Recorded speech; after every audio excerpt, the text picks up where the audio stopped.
gracias. Bueno, hoy me gustaría hablaros, daros una visión de la periferia de la ciudad de Sao Paulo, utilizando tres obras literarias que pertenecen a tres autores brasileños que tienen estilos narrativos y características diferentes, pero que también tienen algunos elementos en común.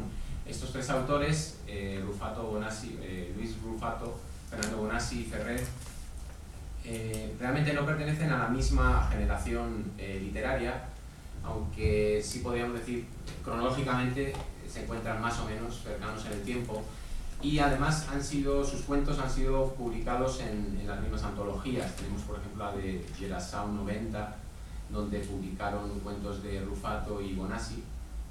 Esto de Geração 90, Generación 90, en realidad fue una construcción más publicitaria que real. Después también ya en el año 97, Geração 90 es del 2003, me parece recordar, y Cenas de Favela, esa otra antología de cuentos, es del año 2007, ahí ya publicaron los tres de los que voy a hablar, Ferrer ya incluido. Bien. Voy a hablar primero sobre cada uno de los tres escritores, y luego al final intentaré concluir un poco, acercando sus puntos de vista. Comenzamos con Rufato.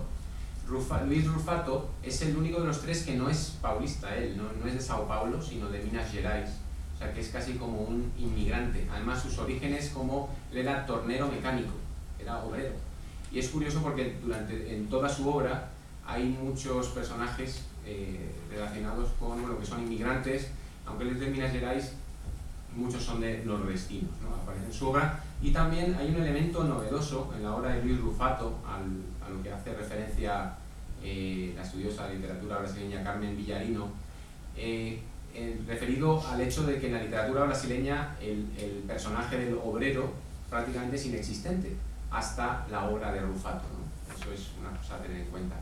Eles eran muitos cavalos, es la novela, una novela que no es una novela, y ahora voy a explicar por qué digo eso. Esta novela tiene una fragmentación extrema, son 69 extractos que utilizan muy diferentes tipografías para establecer distintos planos discursivos, distintas voces de muchos personajes y reflejando un día en la ciudad de Sao Paulo. Todos estos personajes de todos los niveles sociales, de todas las características. Os voy a dar un ejemplo de lo que aparece en esta novela que no es una novela. Padres de familia, madres solteras, obreros, desempleados, inmigrantes del nordeste brasileño, adolescentes muertos por la violencia de las bandas, madres que nos lloran, profesores de colegio de periferia, asaltos, iglesias evangélicas, favelados, clase política, secuestro relámpago, ricos que viven con miedo a ser asaltados, inmigrantes a Estados Unidos, anuncios personales en el periódico como tal, aparecen anuncios, ¿no? Se busca novio, se busca novia, anuncios sobre prostitución, ahí entra también la cuestión racial, ¿vale? Muy presente tanto en la literatura de Luis Rufato como especialmente luego veremos después con Ferrer. ¿Bien? En cuanto, por ejemplo, quería mostraros una cita de Costa Pinto cuando considera que esta novela de Rufato la explica de esta manera. Dice: "Do conto para o romance fragmentario, da cidadezinha periférica para a periferia da metrópole". Lo que dice es que desde el cuento para la novela periférica, fragmentaria, de la ciudad periférica para la periferia de la metrópoli. Establece, yo creo que intenta explicar la metáfora de Luis Rufato de fragmentar, partiendo de cuentos como algo independiente, convertirlo en una novela fragmentada, de la misma manera que esa periferia que inicialmente eran ciudades independientes se acabaron convirtiendo en parte de Sao Paulo, ¿vale? Como una especie de periferia. En relación con el dinero, que es el tema de este congreso, puedo decir que en casi todos los extractos el dinero aparece como motivo tanto explícita como implícitamente, pero os voy a dar un ejemplo de uno de estos extractos que es muy interesante. Trata de un joven delincuente de la periferia que llega el día de la madre y le quiere regalar a su madre un radiocassette. Y entonces él hace cuentas del dinero exacto que necesita y llega a la conclusión de que va a tener que asaltar a 3 personas, por lo menos, enfrente de un cajero automático. Incluso él, a través del fluir de la conciencia y demás, explica que si se ve obligado a ello, incluso va a matar a las personas.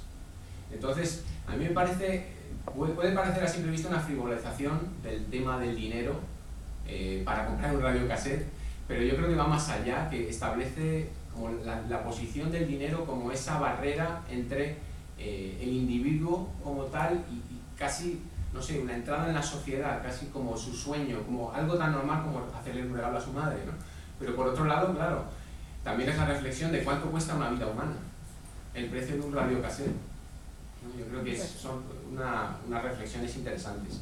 En resumen un poco sobre esta novela de Vísceras Muitos Cavalos, yo creo que es como pongo aquí, una visión bastante desoladora de la sociedad, con elementos casi apocalípticos, ¿no? Bastante negativa.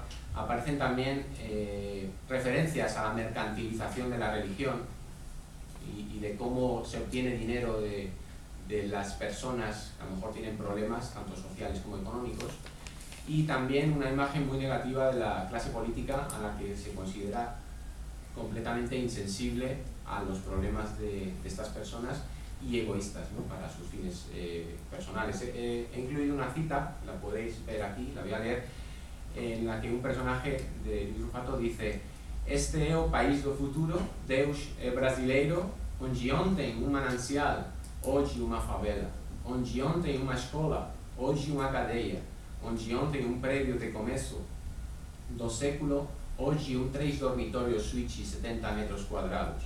Básicamente lo que dice es: este el país del futuro, Dios es brasileño, como dice la propaganda nacional, ¿no? Donde ayer había un manantial, hoy hay una favela. Donde ayer había una escuela, hoy hay una prisión. Donde ayer había un edificio de comienzos del siglo, hoy hay un edificio de apartamentos que tienen 3 dormitorios, ¿no? Pero en general, como ya os digo, es una visión bastante desoladora, casi nihilista, muy negativa, ¿no? Y desesperanzada respecto al futuro, la que presenta Luis Rufato, que en este libro del 2001 se puede considerar como realmente fue un hito literario, tanto en Brasil como en Francia, Italia, Alemania y Portugal. Tuvo un éxito tremendo con muchos premios. Desafortunadamente en España no, aunque bueno, le llevaron a Galicia. En Galicia sí parece que tuvo éxito y le relanzó en el campo literario brasileño. Bueno, pasamos al siguiente de los autores. Este es Fernando Bonassi, también un poco más cercano cronológicamente a Luis Rufato. Él sí es de Sao Paulo, y bueno, Bonassi es periodista, es también, además de escritor, guionista de cine. Él escribió el guión de Carandiru y de otras cuantas películas que son bastante famosas, ¿no? Hay algunos elementos audiovisuales en su obra. Esta novela que he escogido se llama Suburbio, del año 94, un poquito anterior a Elis eran muchos caballos, del 2001. Esta sí está ambientada, la novela de Luis Rufato afectaba a toda la ciudad de Sao Paulo, incluida la periferia, ¿no? En esta novela está exactamente localizada en el barrio de São Caetano Grande do Sul, al sudeste de Sao Paulo, de un nivel socioeconómico relativamente bajo. Aquí la fragmentación que tiene esta novela es distinta a la de Luis Rufato, en la que había un montón de personajes diferentes. Aquí tenemos a los mismos personajes, cuyas vidas y en relación con el barrio se presentan a través de 74 episodios cortos, y con estos personajes que básicamente van alrededor del personaje de un viejo y una vieja. Los llamo así porque en la novela no tienen nombre, se les llama constantemente viejo y vieja. Casi ningún personaje de la novela tiene nombre, ¿no? Es una forma más, yo creo, que utiliza Bonassi tanto de generalizar como incluso de deshumanizar. En esta novela nos encontramos que uno de los temas más importantes es el de la incomunicación, incluso dentro de esa familia que tiene el viejo con la vieja, especialmente tras la jubilación, que va a degenerar en problemas de violencia doméstica. También hay muchas alusiones al dinero, ¿no? a sus problemas económicos, tanto de esta pareja de viejos como de otros, ¿no? Otros vecinos que tienen ellos. Leo una cita de uno de esos monólogos que mantiene consigo mismo el viejo, ¿no? Que os leo. O velho, se pudesse, ganharia o suficiente. A velha, se pudesse, faria derramar o líquido da felicidade no umbigo dele. O velho, se pudesse, beberia esse líquido. A velha, se pudesse, teria falado da sua solidão, da solidão dele. O velho, se pudesse, teria falado do seu medo das coisas não saírem conforme o planejado. Bueno, aquí está haciendo Onasi un uso bastante experimental de los tiempos verbales, lo hace continuamente. Hay estos episodios cortos, cada uno tiene algo especial, formalmente, ¿no? Técnicamente. En este caso hace un poco con los verbos.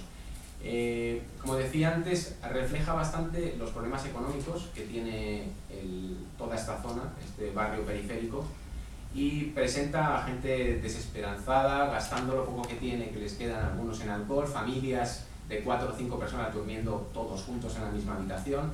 Y bueno, es una de estas familias la que tiene ahí el personaje de una niña, todo este problema de desarraigo social, de incomunicación, al final va a degenerar en un caso de pederastía y en un final linchamiento al viejo por parte de toda la comunidad. Ahí como en ese sentido aparece como los personajes, toda la comunidad, incluida su propia mujer, ¿no? Le acaban linchando casi como animales. Hay una deshumanización tanto del viejo como de todas las personas que acaban linchando, ¿no?